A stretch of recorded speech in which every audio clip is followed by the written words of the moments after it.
Good morning. It is March 31st, and we are in Proverbs 6.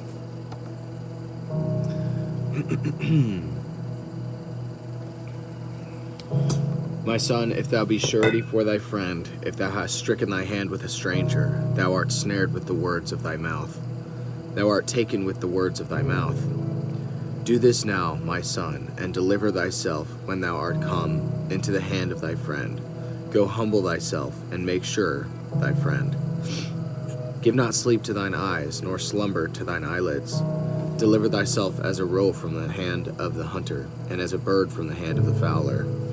Go to the ant, thou sluggard, consider her ways, and be wise, which having no guide, overseer, or ruler, provideth her meat in the summer, and gathereth her food in the harvest.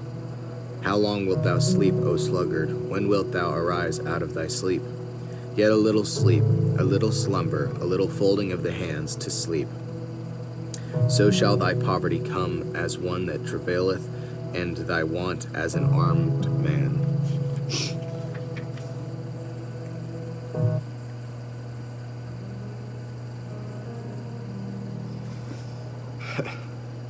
A naughty person, a wicked man, walketh with a froward mouth.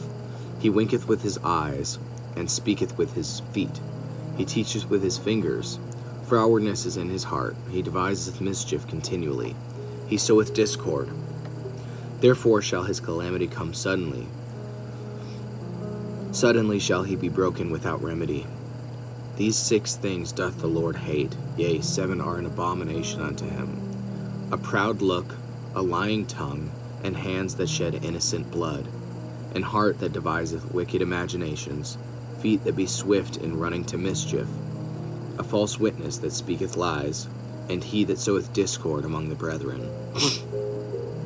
My son, keep thy father's commandment, and forsake not the law of thy mother. Bind them continually upon thine heart, and tie them about thy neck. When thou goest, it shall lead thee, and when thou sleepest, it shall keep thee, and when thou awakest, it shall talk with thee. For the commandment is a lamp, and the law is light, and reproof of instruction are the ways of life. To keep thee from the evil woman, from the flattery of the tongue of a strange woman. Lust not after her beauty in thine heart, neither let her take thee with her eyelids. For by means of a whorish woman a man is brought to a piece of bread, and the adulteress will hunt for the precious life. Can a man take fire in his bosom, and his clothes not be burned? Can one go upon hot coals, and his feet not be burned? So he that goeth in to his neighbor's wife, whosoever toucheth her shall not be innocent. Men do not despise a thief, if he steals to satisfy his soul when he is hungry. But if he be found, he shall restore 7-fold. He shall give all the substance of his house. But whoso committeth adultery with a woman lacketh understanding. He that doeth it destroyeth his own soul. A wound and dishonor shall he get, and his reproach shall not be wiped away. For jealousy is the rage of a man. Therefore he will not spare in the days of vengeance. He will not regard any ransom, neither will he rest content, though thou givest many gifts. Don't do that.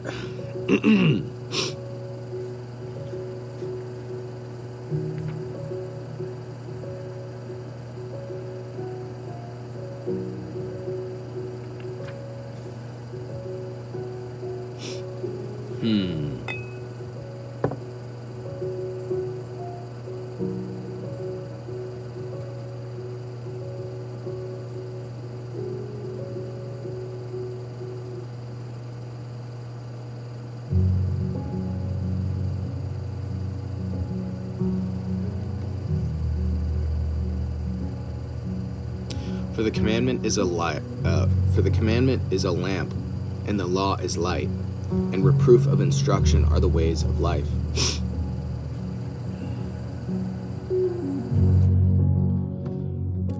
I think that often the law is seen as a restrictive or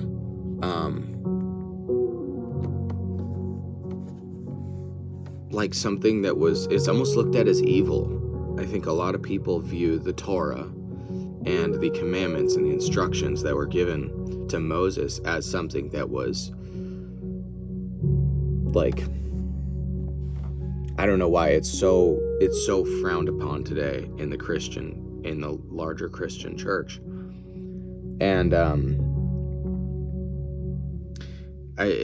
it's funny because people still really like, they'll say, oh, it's still profitable for doctrine. And it's like, well, what does that mean? And if you look at Psalms and Proverbs, throughout the whole thing, they're just praising the law. It's like, I delight in the law of the Lord. I love the law of the Lord. The law is a light and a lamp unto your feet. And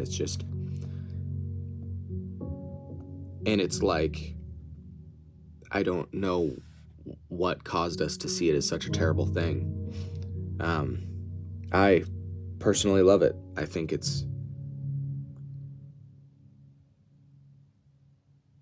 doesn't really matter what I think, but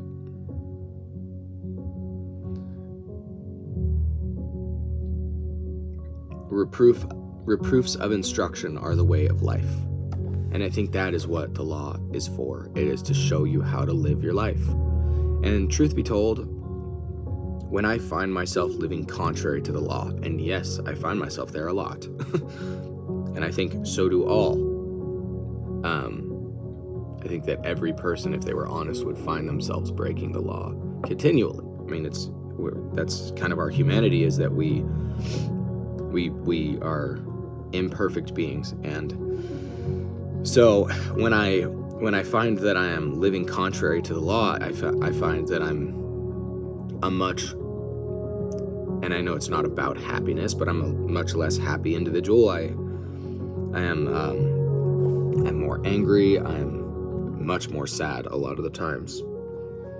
I mean, but when I do the things that are in the law, and I keep them, and I rest on the Sabbath, and some of the things that are just overlooked,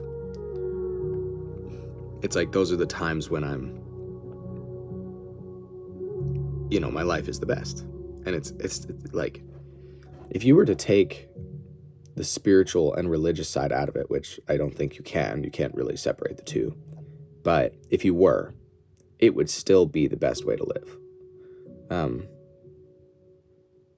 So it's kind of my thoughts on that.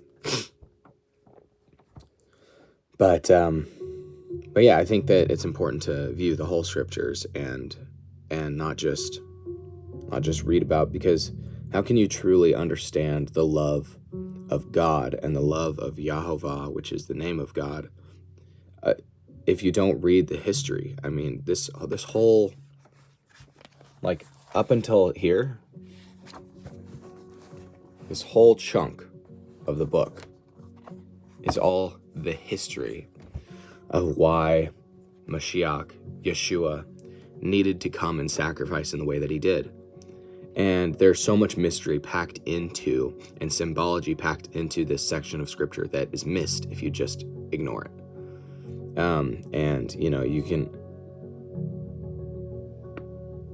it's so much just the basis to say you've sinned and fallen short of the glory of God, and therefore you need him. It's the truth, and that really covers everything, but you don't understand the depth of sin, and you don't understand the mercy of God, and the true sacrifice that was needed, or why it was needed. Like, all these answers come in the back of the book, and it's like, if you don't read that, you're gonna miss all that. So anyways, that's kind of my thoughts for the day.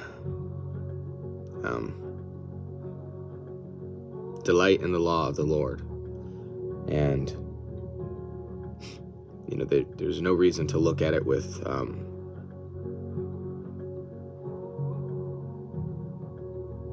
trying to think of the word.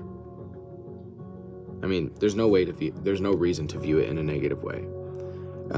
I think people misunderstand, and they look at it, and it's like, they say, well, Jesus' sacrifices, it nullifies, so to speak, or they say it fulfills, but I think that, that word is misunderstood, because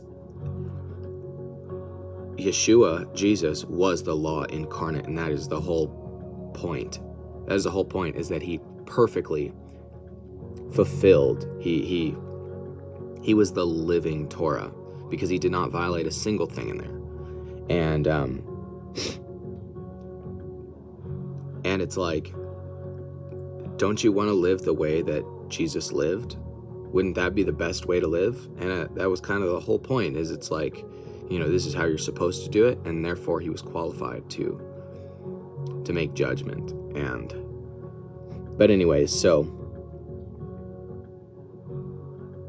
I think that should be more people's aim, is to, live as Jesus lived. The world would be a much better place. Anyways, that's all for today.